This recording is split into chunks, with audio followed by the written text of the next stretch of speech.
आज़ादी के पूर्व से ही और आज़ादी के 76 साल बाद भी विश्वकर्मा समाज की स्थिति इस देश में दिन प्रतिदिन और नीचे गिरती जा रही है।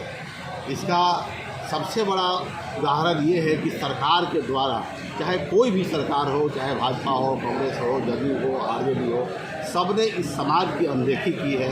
सब लोगों ने इस समाज का वोट लिया। हमारे पूर्वज भी वोट देते रहे, पिताजी भी वोट दिया, हमने भी वोट दिया और हमारे बच्चे भी वोट दे रहे। उस वोट के बदले विश्वकर्मा समाज को आज तक मिला क्या? ना हमारा कोई प्रतिनिधित्व है, न पार्लियामेंट में है, न विधानसभा में है। और जितनी भी पॉलिटिकल पार्टियां हैं, ये सब लोग विश्वकर्मा समाज के हक को ठगने का काम कर दिया है।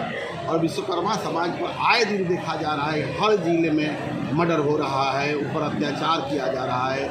हमारे स्वरोजगार भाइयों की दुकानें लूट ली जा रही है, उनके ऊपर अत्याचार किया जा रहा है। आज मुंगेर की धरती पर देखा जाए, विश्वकर्मा समाज का 36 बंदूक फैक्ट्री है।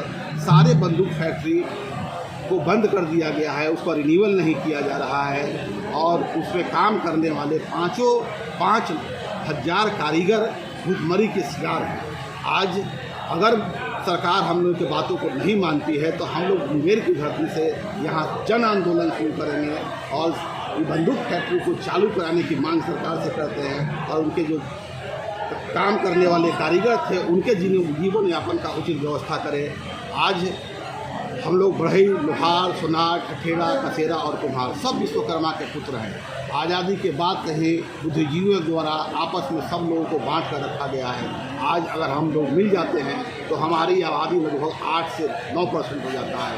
8-9% आबादी किसी भी सरकार को बनाने के लिए और किसी भी सरकार को गिराने के लिए काफ़ी होगा। इसलिए हम पूरे बिहार में जनसंपर्क के माध्यम से, जन जागरण के माध्यम से, पूरे हर जिले में जिला सम्मेलन के माध्यम से विश्वकर्मा के 5 पुत्र को जागरूक कर रहे हैं और सबको इकट्ठा करके सरकार और हम लोग अपना पॉलिटिकल पार्टी बना लिए हैं, जिसकी घोषणा गांधी मैदान की रैली में करेंगे।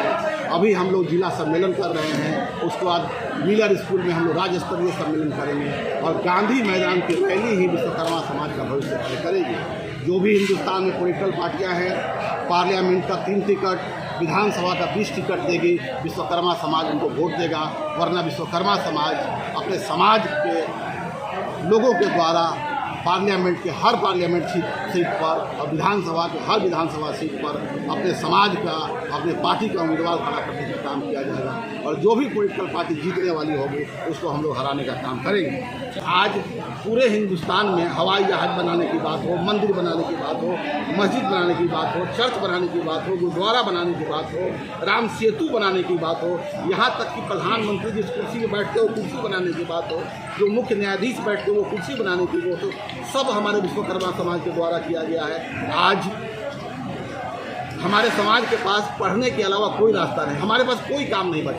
तो आज हमारे समाज को भुखमरी के अलावा कोई उपाय नहीं है। ऊपर से हमारे बंदूक फैक्ट्री के लिए 5,000 कारीगर भुखमरी के शिकार हैं। इन लोगों के बारे में सरकार सोचती नहीं है। इसलिए अब विश्वकर्मा समाज अपने बाल बच्चों के भविष्य के लिए, अपने समाज के भविष्य के लिए और अपने भविष्य के लिए हम लोग उसी को वोट देंगे जो हमारे भविष्य के बारे में सोचेगा, हमारे समाज के ऊपर हो रहे अत्याचार के बारे में सोचेगा। और हम लोग विश्वकर्मा समाज के 5 पुत्र एक हो गए हैं और हम लोग हर लड़ाई लड़ने के लिए तैयार हैं। और आज किसी तरह का जुल्म होगा हमारे समाज के ऊपर, उसका हम लोग पुरजोर विरोध करेंगे और उसको डट कर लड़ने का काम करेंगे।